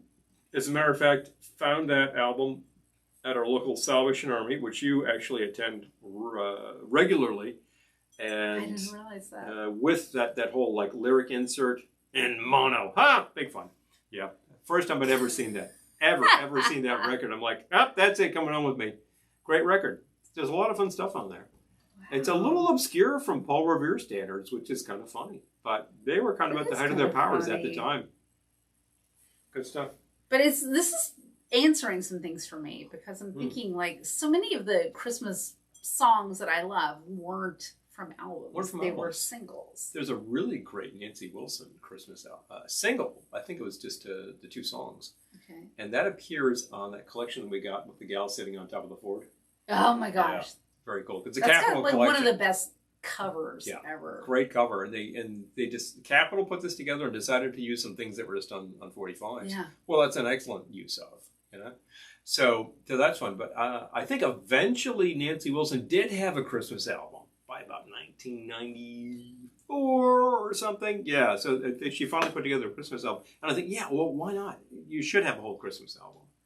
Gloria Gaynor put together a Christmas album around 1990. No, by 2004.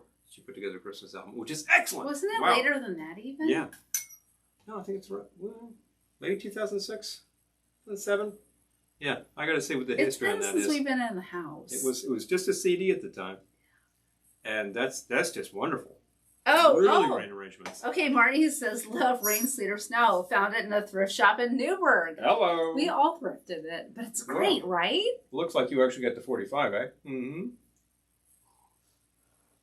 Look, I would have much more in the way of Christmas 45s, but it's easier to find the albums. So we keep turning them up. But we do have a healthy collection on the 45s. Because I remember a few years ago when we actually did our 45 release party and was DJing on set 45s on that. Yeah, that was a lot of fun. Oh, Danielle says my favorite Christmas albums are all within the 2000s. Okay. I'm wondering if... No, that makes sense because I'm thinking of like the Daptones and, you know... The Low Straight Jackets? Yeah, exactly. Low Straight Jackets have 2 albums, basically. Yeah. Although those were both packaged together within 1 2-album set last year. So you can get Straight Jackets as one. Yep. Which is fun. Let's see. What needs to go in this here? I know. You know? Yeah. Or... Yeah, I do know. You're just going to think about it. Here we go. Thinking about it. Oh, kill that Applejack. I can kill the Applejack easily, and I think I'm going to need to add a little to it. Oh boy. You need brandy to make that up? I do. Applejack is a type of brandy, so if you want me to grab brandy? I would really appreciate grabbing the brandy. 1.5 ounces of your brandy.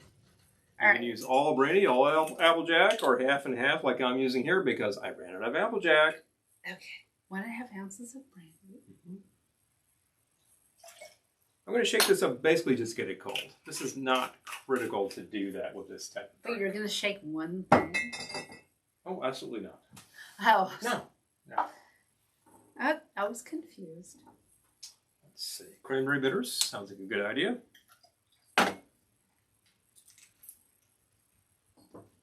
A little sour. Sounds like a good idea. Let's go for 1/2 ounce of that. Okay. And we need a little something sweet to make that happen.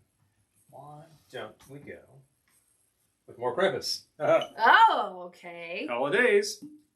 I'm going for a full 1/2 ounce, which means I'm really pushing the proof here. Krampus will bite you. Well, unless you're good. You're good, like me. I'll be good. I'll be good. I'm still here. Krampus didn't take me away. Give it a shake.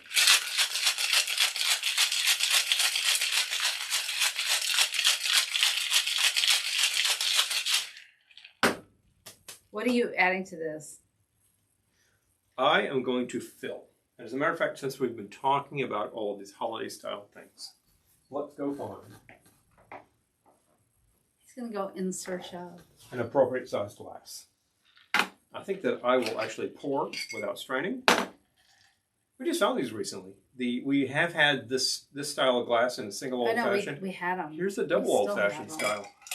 I don't know who was responsible for these back in the 60s, but here they are. Hold on, I gotta okay, finish your drink, and then we gotta catch up on comments. Shall we? All right, we got comments. And let's actually fill. I happen to have a cider here. This is the Lost Tropic Hop Mimosa cider.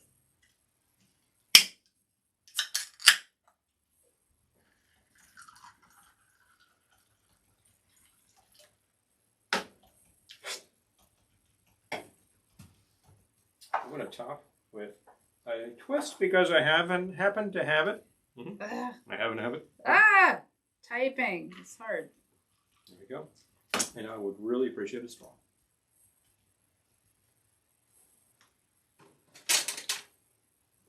Thank you. You're welcome.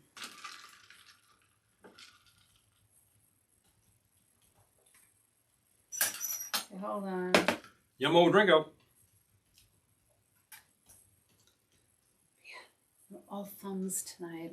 Take your time. Take your time. It will get typed.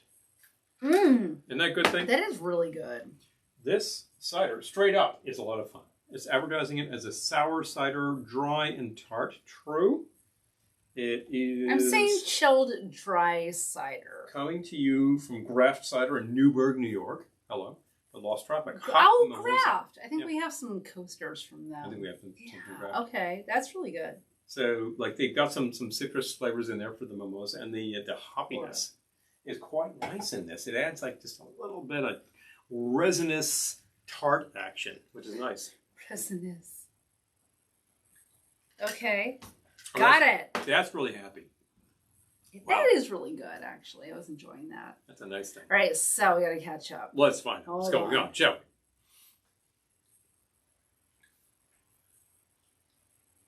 Yeah, no, Marty has the OP. Okay. Hold on.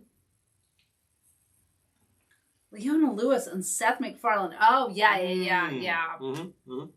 Lisa says, drinking champagne in my Glendora glass. That is, what an excellent way to go. I got a Glendora glass, too. Because, you know, the Glendora glass has a higher capacity. I'm glad you guys are safe. Than your standard champagne flute, so I'm glad that you have a higher Jeff capacity. says anything but Bob Dylan's Christmas. I honestly don't. I'm not familiar, so. I am, and I got to tell you, Bob apparently just decided to go traditionally. He decided to make a Mitch Miller record. It's really incredible. But I will say that, like, you know, as much as there's a great arrangement on Must Be Santa, it's completely lifted from the, what was it? Oh, jeez. Brave Combo. Marty says Blues Magoos have a Christmas 45 on Norton. Mm-hmm. Okay. Check that out. I've heard it was issued at the time, I think, on Mercury, and it has been reissued on Norton, as a matter of fact, which is fun. Peter says Yola Tango made a great Christmas EP a few years back. Oh, fun. Oh, okay. Hello. I love the suggestions. I need material all year long. We got to get the Billy Idol one. We just found out about Billy's record, and I just found out about somebody else entirely who I could not have imagined had done that, but then I thought, yeah, probably should have. So, which was? I'm not naming it on air. Why? Because I think I'll use it. I'll tell you later. I feel like you should share it with our friends here. I'm going to put it on the collection. Well, unless it's terrible, in which case I'll tell you next week. Yeah, but I'll demo it and we'll see where it's going. Definitely going to share that with Louise. you. Yeah, no, I just... Cheese Louise. I like little surprises. What can I say? Well, I know, but all these people might want to pick it up for their own collection. They can pick it all up on my collection, and you got less work to do. All right. Well, I guess you'll be getting it one song. One way or another. Free off of his. But definitely. A lot of groups have done just a Christmas EP with this stuff. I think it was NRBQ did a Christmas EP some years back. And I think, well, that's great because these guys have been around forever. You know, you might as well do a few Christmas songs. The Loungeliers did a whole Christmas album at one point. And, you know, for a very good reason. And it still just sings. The whole thing is so much fun. Great, great stuff. And that dates back to about 2006, 2007 maybe. Been around. Wow. Been a while since my gosh. days. Has it? I don't know. No, like 96. I was going to say that. Longer I than that. The Loungeliers, like, I don't know. What are they on? Let's find out. Let's find out where things are. Yeah, I think that must be 96 or 7 that came out originally. Oh, wait now. Hold on. All right, I gotta. The Loungeliers are our friends, so I gotta look this up. Friends and inspiration. They do so many things so well. They do with what they do. Now, is it still available here? They've got. Okay, yeah, they're actually talking about like what's available, what's on issue. I'm looking on CD Baby. At the time that they were releasing items, it was really all about CDs. So you didn't really see anything in the way of I don't even know if you records. But I bet they're thinking about doing records because everybody is these days. Let's see what's going on. Here we go. Christmas 68. Oh, no. Loungeliers 68, not Christmas. Sorry. The Right Now. Wild Screwy Sounds of the... Yeah, well, that's what I call them. Meet the Loungeliers. Yep. Experiment. Christmas Party album. Oh, okay. You can buy Right. it on Amazon. It's $22, but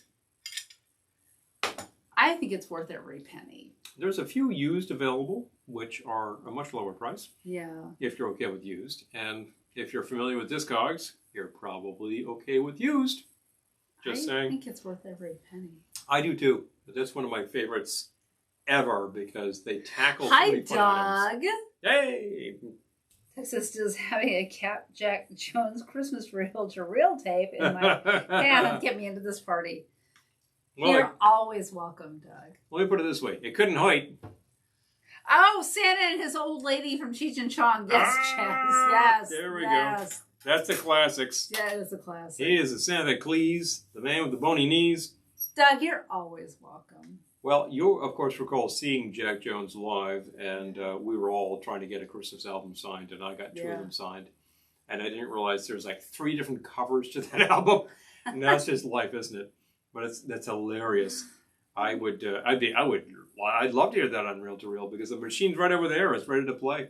And the number of albums, Christmas albums we have on reel tape is like this many. It's like 6. You know, I haven't really gone whole hog trying to collect I feel those. like 6 would be like Yeah, it's about right. You know, end to end, edge to edge. You know, it's like. Hi, Joe. Joe says, I'm thinking Merry Luxmas by the Cramps. I love the Cramps. That's fun. But There's of so course, much good stuff out there. if you actually start talking about albums released around 1966, the chances that that album was released on real tape is very high. Certainly if it was a mainstream record, mainstream label like Capitol, RCA, Columbia. You know, if it was a hit record, they put it on tape. Okay, now tape was kind of new. I have a stupid question. Because Cap is with a K. That's with the guy. But here, Cap and Capital. Mm-hmm. Are they related? Not at all. I feel like they should be. Cap was, I think, it was a Jack Cap was the guy. It was literally the name of the guy who owned that. And that was related to, what was Cap? It was a sub-label. Was it Decca? It was MCA. It was an MCA label. So I don't know. at the time, it was actually a really big hit label because Cap released things like the recordings from Cher, and Cher solo was on Cap, and who else was? Jack Jones was on Cap. A lot of records were sold. A cast album from Man of La Mancha was on Cap. That was a huge, huge seller. So they made a lot of money back in the day. Did Spike Jones make a Christmas record? Answer, yes. And if Joe were listening right now, he'd say, oh, yeah. Eric, I love Please Stop My Car. In fact, that's just like all yeah, no. Yeah, whenever I hear Please Stop My Car, I think, please stop my car. All you can possibly think Please is, Please Stop My Car. Yeah. Yeah, Bob Rivers comedy. That's actually pretty hilarious. Oh, the Bob Rivers album is amazing. I think there's 3 of them or 4 of them or 10 of them by now. I don't know. We happen to have the first one of those, which was released on an LP. It's going back to 1987, I think. It's kind of funny. Doug says, I remember Ralph Lauren asking us where we got the Jack Jones LPs. I got them from some exclusive place that you're not invited to. Yeah. I just happen to have Ralph Lauren. 2 of them in my trunk at the time. Good to see you. Would you like one? Let's see if I have a spare. Send me a sweater. Maybe I'll wear it. I took my spare and I had it signed for a friend because I just thought that would be so cool. And he appreciates it so much. So. Spike Jones. Okay, so Spike Jones. Yeah, made a Christmas album in 1956, I believe. Up on Verve Records. You can find that easily these days. It was released. I don't think it was a massive hit, but some people got it, and it's their favorite Christmas record as kids. And I've listened to it subsequently, and I will say there's a lot of fun stuff going on there. It's a fun record. And of course, around 1946, Spike did a whole version of the Nutcracker Suite. I love that. That you can find places. That's so good. Some of it is a little politically incorrect, but you know what? So is Harry Carey, and there you go. That's a simple fact. I just remember the instrumental parts. Oh, well, you know, there's all of these vocals. I don't remember that. On there, but it's the whole Nutcracker Suite. Well, maybe I shouldn't endorse it. Done Spike style. I just remember that part. But I think that the fact is it's mild. Yeah, it's not really that incorrect. It's Spike skewered everybody. So, You had to be prepared for that. No, I just remember the music from it. Yeah, the music is fantastic. So essentially, I think there's more to that than that. And of course, we have a Spike Jones 45. Lisa says, I always thought Feliz Navidad sounded like fleas on my dog. Feliz on my dog. Which, if no one has recorded that, they really should. Somebody really needs to do it. Feliz on my dog. The original Jose Feliciano album that's on has like a gold flocked cover. Not a gold gilt cover.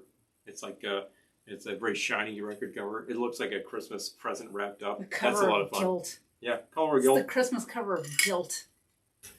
Gilt cover. Because I happened to find that some years ago, and I thought, oh wow, yeah, gotta have that in the collection.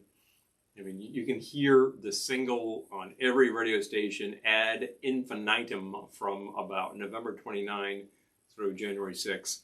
Anywhere. November 29, I think they're already playing that stuff on. Yeah. Hey.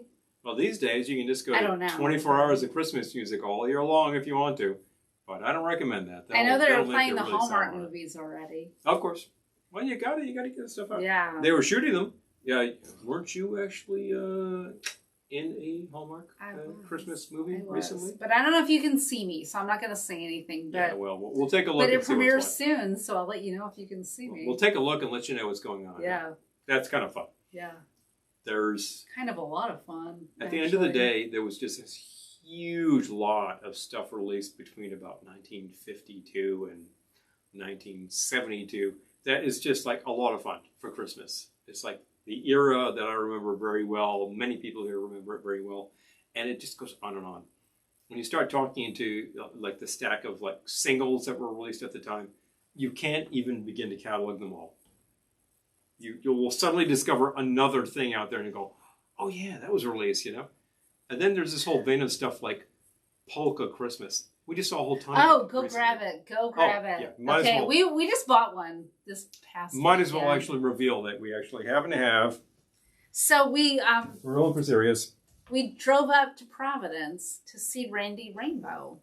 Yeah. And because it's a long story, because I have had people ask me, why didn't you see him in New York? And it's like, because when the tickets went on sale earlier this year, there were none available in our area. Yeah, they sold out fast. So we went to Providence, but it was really fun because we saw family and friends and went, and it was really good. But we were actually shepherded around town by the local friends who I'm looking at what they had to drive through to get through Providence. I'm like, who designed this town anyway? Yeah, I know. Yeah, it was the nuts. highways are absolutely out to lunch. But there's a but. There's a but.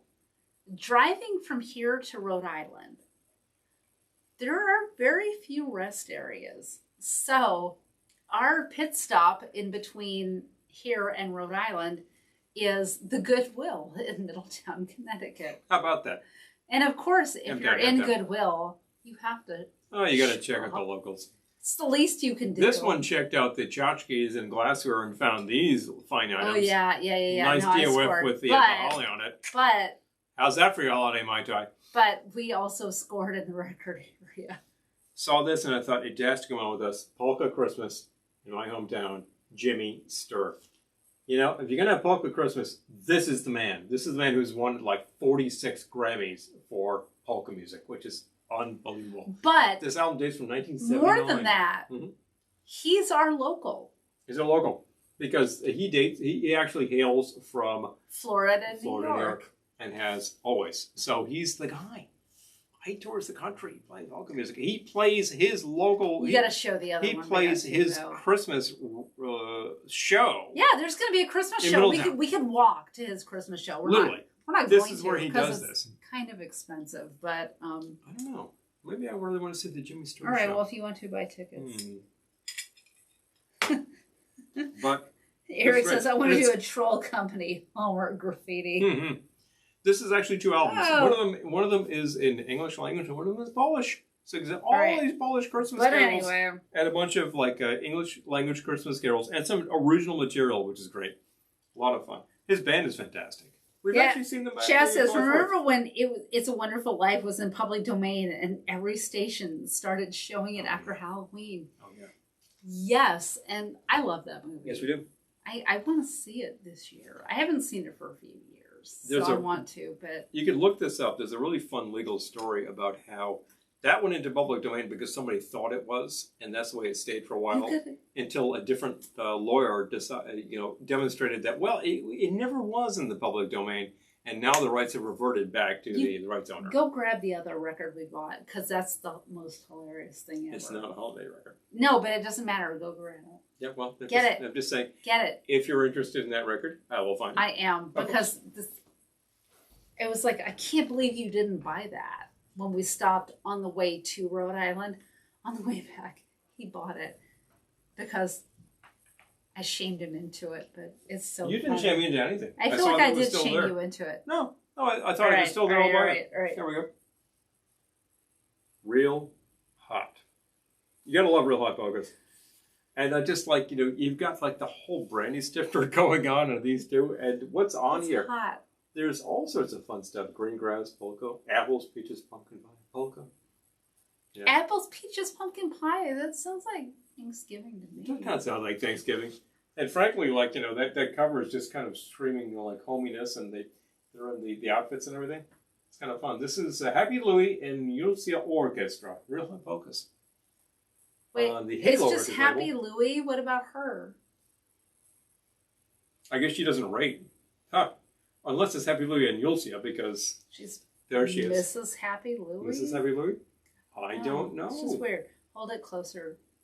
And tilt it down. There you go. I feel like they couldn't see that. Oh, they got it down. Oh, it is Happy Louie. It is Happy Louie and Yulcia. So. Okay. Yep. Big fun. Real hot. Probably available at your local thrift store if you look carefully. But then again, if you try to find a specific... Well, I made him go back for it. If you we just happen to be back there, as a matter of fact. And I decided if it's still there, it's ours. Doug says there used to be some nice roadside stops on the route from the Hudson to Providence. Just off the highway is another world. Yes, it is. Well, you can find all sorts of fun things, even in Middletown, Connecticut. Chad says, so when is the polka mass this Sunday? Yeah, seriously. That section of Connecticut doesn't sound like you're going to find anything specific in terms of cuisine. Yeah. But that is the area of the world that has the steamed hamburgers. Yes. Which is and the unique to Connecticut. Pepe Pizza. Frank Pepe's Pizza. Yeah. That is actually... There's a lot going on in Connecticut. Louis' lunch. The whole pizza connection, which really goes straight from New York City, straight up the coast into Massachusetts. You've got all of these Louis' lunch coal oven pizzerias that are just serving fantastic If you're bars. vegan, you might... might want to tune out for a while. Yeah. Yeah, Louis is in New Haven and is one of the claimants to the originator of the hamburger. Yes. Like the hamburger period. They're still doing it the way they did it in 1898. And good grief, they have the original burners. And Lisa's still here. Okay, good. Up their burgers. Pretty fantastic. Lisa says the SoCo glasses Errol bought with a measuring glass was sent with a thank you card. Oh, wait. Hold on. And a moonshell. Oh, wow. And a moonshell from Rhode Island. Oh. I love it. Isn't that kind of fun? Well, those glasses sold fairly well. I think I see those turn up at the thrifts. Well, I have not seen those at the thrift stores. No, not thrifts. No, I'm thinking of antique malls. Antique places have them. Because those people pick it up immediately and put it in the malls. But they can be found. And, these glasses, I could probably use a few more of these just to make a full set. But that's the fun of it. I think we have plenty. It's like the tall glasses that are the 12 Days of Christmas. I think we have most of those, but not all. We found most of them at one sale in, I believe, Rhode Island. But subsequently, we found a few more here and there to fill out the collection. Not quite done yet. Oh, we'll be there. I think those used to be available at your supermarket for probably 75 cents when you bought groceries. Eric says, thought about doing a polka version of Lou Reed's Metal Machine music. There is a group out there that plays that live, which means they've transcribed it and they will actually play all of the material happening. I believe that Marty might still be watching. He happens to be the only other person I know who owns Metal Machine music in quad. And one of these days he has to listen to it in the appropriate format so that he knows what extreme pain is. And we can play it, and I've heard it. It's kind of fun. You know, you really have to be prepared for it, though. Oh. Oh. Liver and onions. Oh, Devin, that's hello. so funny you would say that. Devin says, I'm back. Had to eat dinner. Liver and onions. Well, you know, organ meats are severely overlooked in this country. Were we talking about that? Who's I talking about that with? Oh, probably me. I was thinking about that recently. Yeah. Because you look at onions. all the wartime publications we're talking about meat shortages. Lisa, I know. Meats. Lisa's saying, I can't believe the prices on the Marty Moose glasses. Yeah. We have one. I know, and I want to buy another one. And I'm like, I guess we could use another, but money. maybe I'll wait because that's okay. Yeah. You know, if you have the Marty Moose eggnog, I'll have the leg lamp beer, you know, because that's a much larger glass. That's a lot of money. I can wait. I have patience. Oh, I've never seen the score, but you have to imagine it looks something like that. It has to be fantastically dense. Because it's just this series of noises. You know, just incredible, fantastic, like, cascading noises. And I have a great story about that. Fun. Who would want to listen to that? There's a great story about that. Like, when that was released, he had just had, like, some really big hits. There was, you know, Transformer, and then there was the live record, Rock and Roll Animal. So it's like everyone was all pumped about Lou Reed. And then he manages to release this noise record. And I knew a guy who was around when that was released, and he was in a Sam Goody. And apparently he's walking around the store. He knows what the record is, and he hears like the voice come over the intercom saying, "Anybody who buys anything right now gets a copy of Lou Reed's Metal Machine music for free." And then after like an hour, it's just like, anyone who buys anything right now gets 2 copies of Lou Reed's Metal Machine music for free. No. Trying to give them away. Devin grew up on Organ Meat. I did not. Oh, yeah. We didn't. I had a certain amount of liverwurst as a kid, and I still like it. But I feel like we were talking about this, like liver and onions. Who was I talking about this with? Not me. I never had liver and onions as a kid. But worst, yeah. I was having this conversation with someone within the last 24 hours about liver and onions. It's so weird. Anyway, I'll remember. But it's a very specific and very kind of gamey flavor, which is the nature of organ meats. And we don't do that too much, although I will say that within short order, we'll be preparing a turkey. The turkey comes with a packet inside, which has all of the organ meats. And I will routinely put that into the boil and make the gravy. You make the base for the gravy. And then you chop up all the bits of organ meats, and that goes into the gravy. Giblet gravy. And I think always do that because it's available, and why waste? I am anti-waste. As flavor. Organ meats. Oh yeah, seriously.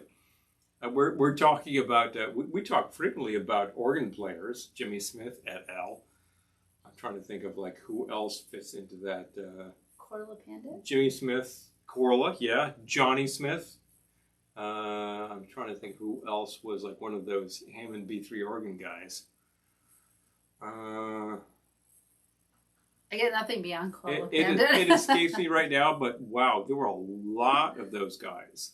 And I was listening to the radio recently, and they were playing a version of "It's Too Late," the Carole King song, and it was one of the organ guys. I gotta think who that was. It was like a really long jazz version of that song that was great. But I could probably find out who it was. It's too late, out of my mind. Baby, out of my mind. It's too late. Mm-hmm. Oh my gosh. Is it time? I feel like you're signaling. I'm not signaling, but it might be time. All right. Unless you feel like making something else. No, I feel like I should be good. Okay. Well, it's a weeknight. We've done a lot today. It's a weeknight. It's been very good to us, and it has been good to you. We've been discussing. Wednesday's been very, very good to us. It's been very good to me. I hope that your Wednesday has been fantastic. Obviously, some people were being pelted with hail and tornadoes. I know. Be safe, you guys. And I think it managed to pass over, so hell, luck actually works sometimes. Yeah. Maybe that's okay. But we think about you guys more than you know. We do, because we discuss these broadcasts. And yes. The number of people who tune in, for which I am eternally grateful, because otherwise I'm talking to the wall. Exactly. We're just talking to ourselves if you don't show up. And who cares if I'm talking to the wall? But if you're here, we have you. And we could actually throw a few things at you. Some original drinks. Had some fun things here tonight. This is very good. I'm very happy with that. And you could actually throw a lot of ciders at that would work very well. That'd be very nice. And we've been talking about music. We suddenly started talking about holiday music because that's coming in no the holidays have snuck up on me. There was a short discussion of Thanksgiving records, which is a short discussion. There should be more. I feel like maybe we should make a Thanksgiving record. I'm just saying. Maybe it's on us. Well, maybe it's time for us to step up. It's our calling. I mean, the best you're going to do otherwise is the Vince Guaraldi score to the Charlie Brown Thanksgiving special. Oh, Julie, thank you. Great. Yep. Thank you for joining us and being here. And all of the suggestions for music, you could always go back and check the chat here, folks, and see what people are talking about. Because there's some fine suggestions, things I've never heard of. I'm so glad when you have something that I don't know, because I like to listen to it. Exactly. And so would this audience. I mean, we find things all the time where I think, what the hell is this? But like people that didn't know polka about that. record. Like that polka record. Interesting but true. And like, you know, it's not like I that. love the way they put them in inside the glass. Yeah, inside the glass. Not an uncommon motif with polka records because I think it's a drinking culture. People will actually do some brandy. People do some vodka. Yes. A little bit of wine, perhaps. So that's the thing. It's all part of the. It's all part of the party. Polka music is happy dancing music. So no question. Oh, I love it. Devin says, "I can't wait for a Halloween record." All right. Well, for years I've been thinking about. Oh, thank you, Lisa. For years I've been thinking about finding a combo, and putting it together, and doing a cover of "The Wizard" by Black Sabbath. Oh, Eric says, "Thanks for being part of my ADHD session." Anytime. We'll help you through your issues anytime. Anytime. Anytime. Just lie on the couch and tell us about your childhood. Didn't you do a Thanksgiving music video a few years back? Doug is asking. Did we? Not that I recall. Well, it's not too late. We still have 2 weeks. It could come together very fast. Weeks. You never know. Big fun stuff. Well, folks, fantastic stuff. We told you about our Christmas record, which we dropped the line on that. If you are still unaware of that, let us know. We will illuminate you as to where you can find that. Not that hard. We still have copies. Record, not album. Record, not album. It's just a single. That is available. There is a download code. You do not need to have a stylist to play this. But if you'd like a stylist to play that, let me know, and we will direct you accordingly, because records are big things these days, and it's hard to press them. They are. It's, you know, all of these big stars are pressing LPs, and they can't do it because capacity is way down. Wow. I think plants need to crank it back up again. Well, that's life. Shortages are there in every level of society right now. Oh, well. Things we have to deal with. It's not such a problem. But we're so happy you can be here with us on a Wednesday and enjoying a few drinks and enjoying a little conversation about all sorts of things. We are still in the midst of the thanks season, and we will be for a couple of weeks. We will see you next week for another fine broadcast on a similar theme, I bet. But we'll see what happens. We'll drop it on you. And in 2 weeks, it's going to be the actual Thanksgiving broadcast with family. So that's going to be lots of fun. Oh, thank you, Devin. Isn't that kind of killer? Thank you, everyone who joined us. Julie, Chaz, Lisa, and Errol. Yeah. Okay. It makes it worth it. Doug, Phil. People were watching us through extreme weather conditions. That is Peter. That is fortitude. Yes. I really have to hand it to you for handing with that. I'm glad that you're safe wherever you are and wherever you go.